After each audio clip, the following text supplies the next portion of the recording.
Hi guys, so we're back to this portion of the video. I'm gonna go ahead and I'm gonna cut my fish. Like I always say, in the Bahamas we call it scorching, but you just put a cut across this way in the fish, and that helps with the seasoning. When you season it, that helps seasoning to penetrate. And you want to make sure you don't have to do that. That's just how I learned to do it from my grandmother, but you don't have to do it. Also, I'm gonna put some I call it mojo, but a Spanish lady in the store corrected me, and I think she pronounced it maro, but I'm not sure. Any Spanish viewers, you can correct me. So I usually go ahead and I put a little bit of that on the fish, just to give it that flavor, that citrusy flavor, because of the different herbs in here, lemon and garlic and some other seasoning that is combined in this, and I like the flavor of it. So I usually go ahead and I put some of that on my fish. I also use some powdered onion powder, and the thing about the onion powder is I don't have any in here. Okay, so forget about the onion powder. I'm gonna go ahead and go back to the garlic, and I use the garlic powder also. And as I was saying, the onion powder and the garlic powder, I like using it because I don't know how it's made. I have to actually do some research to see how they make this, but it has almost like a roasted flavor to it. And so that's why I like to cook with that. I like to cook with the onion powder and the garlic powder because both of them have that roasted flavor. So we're gonna go ahead and continue to put some more seasoning, and this is ginger. Also, I put cilantro, lemon on this, and this has a little bit of lemon also. So it's a lot of citrus that goes onto this fish. And then I put some black pepper, and not too much because I don't really like spicy food, and black pepper tend to gets pretty spicy when you put too much of it on there. So just a little bit. And then I put some basil on there, and basil just a little bit because basil has a very strong taste to it. So I normally just put a little bit on there, and that's it. And then I just leave that to sit for a while until I'm ready to fry it. And if you stick with me, we'll go to that section where we will fry it, and you will see how beautiful this come out. Okay, I'm gonna make the coating for my snapper, my red snapper, and I use Pillsbury Self-Rising. So all I do is I usually put in maybe like about 2 cups.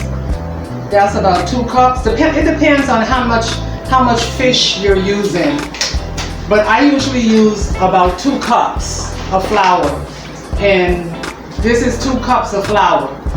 And after I use that, and I use, like I said, self-rising flour. And then after that, these are the ingredients that I put in it. I put some basil in it. Not a lot, because basil is strong. The flavor of basil is strong, so I try not to use too much basil. Then I use black pepper.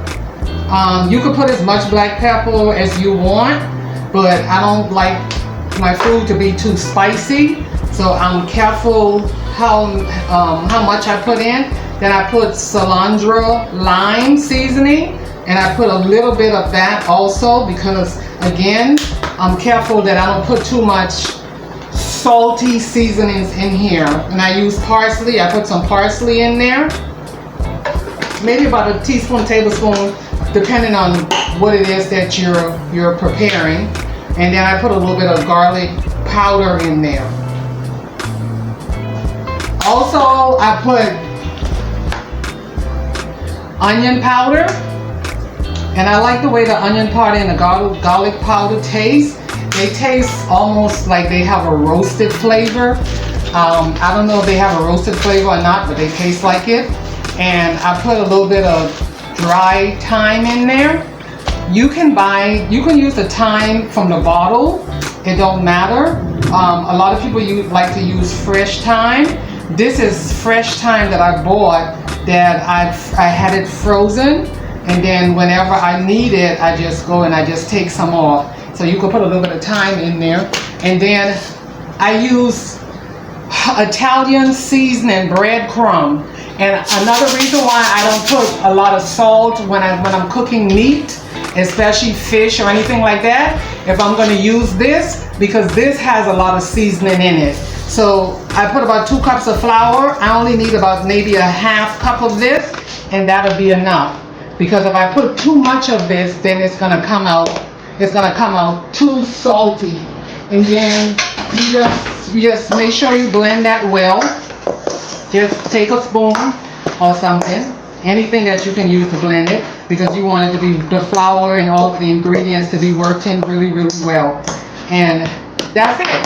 That's it for this part. So don't go anywhere. We're going to be back to continue frying these red snapper. Okay, now I'm getting ready to fry my snapper, and to make a base coating so that the snapper can stick to the flour, I use egg and I use milk. So I'm gonna go ahead and put my egg inside my little bowl here. Just crack 3 eggs. 3 eggs should be enough. 3 eggs. And I usually use evaporated milk. Not too much. And then I just mix that.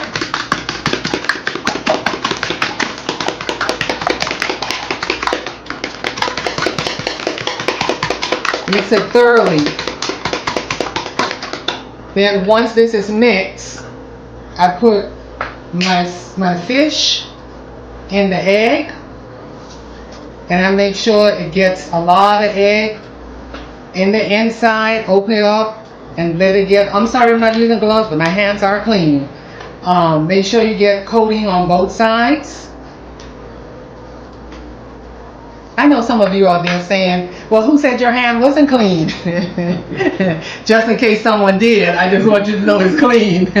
Okay, so then you take your fish and you put it in the flour, and you can just take a fork or spoon or whatever you want to use and just do it like that.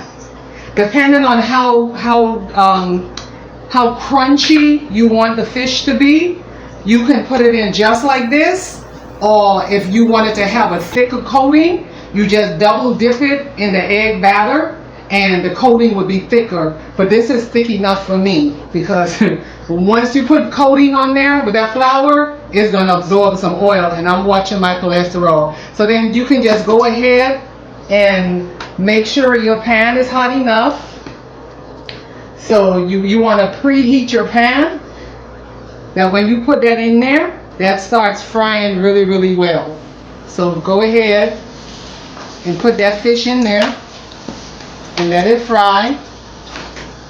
Do the other one the same way. You don't want the heat to be too low, because you want the pan to be hot. You don't want it to be too high, because you don't want the coating to start burning before the fish start cooking. So again, you just put the flour on there like that. Shake off the excess, and you put your fish in the fry. Like that. So we're going to leave that there, and we're going to let that fry for a while. And then once that gets brown, we're going to turn it over. So you can come back and we can go to the next process. So don't go anywhere. I can't see you, but don't go anywhere. Even a little. All right, I think these are about ready to be turned over.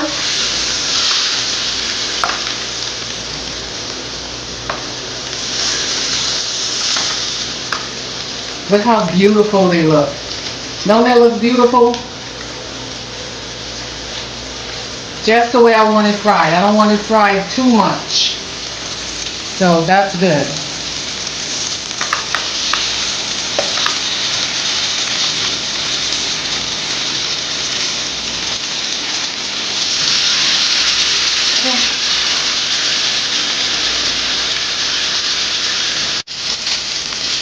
Okay guys, I can take this out now. This is ready to come out.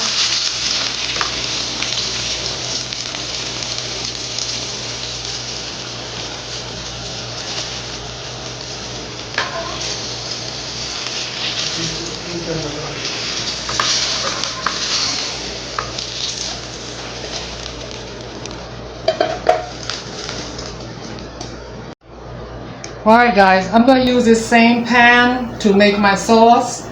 So I'm pouring off some of that oil again to try and cut down on the amount of oil that I'm using while I'm cooking this. And this sauce, I'm going to use bell peppers and onion in this sauce. So I'm just going to go ahead and put all this in the frying pan and let it fry.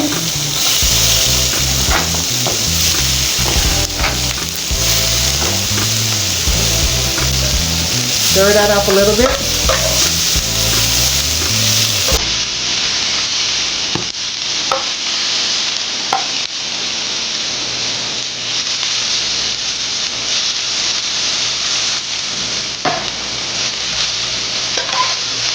And this is going to be what the base for my sauce once this is fried. I'm sorry, not the base. This is going to be the veggies for my sauce once it's fried. And I'm just going to let it just kind of saute a little bit because I don't want the vegetables to be too soft. And when I add the liquid is going to cook it some more. So with that, my liquids that I'm using a little bit of orange stir fry, just a little bit. This has a sweet and kind of savory taste, but it also has a vinegar taste to it. And you put too much of it, then you'll have too much vinegar. And then I'm putting sweet and sour in there, and that'll give it a little sweet taste, and it'll cut down on some of the vinegar from the other sauce. And then I'm also using raspberry walnut vinaigrette, and that's going to give it a really good flavor.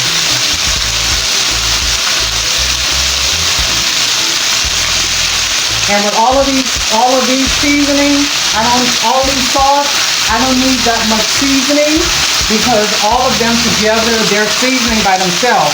So I'm gonna put some parsley in there, a little bit of parsley. I'm gonna put a little bit of garlic powder, and I'm gonna put a little bit of onion powder. And just let that cook down.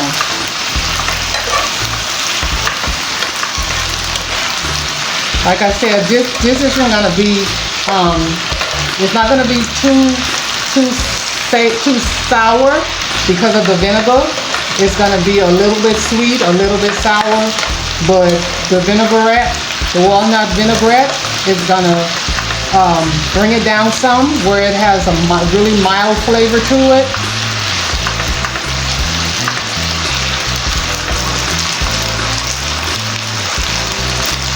And then I can just go ahead and add my fish.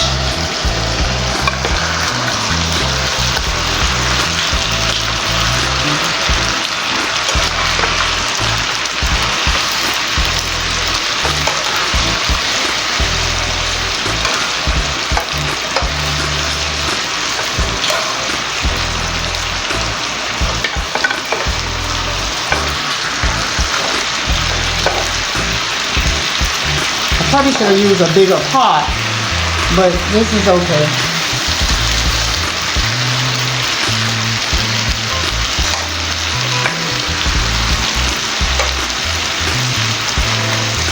Don't that look amazing?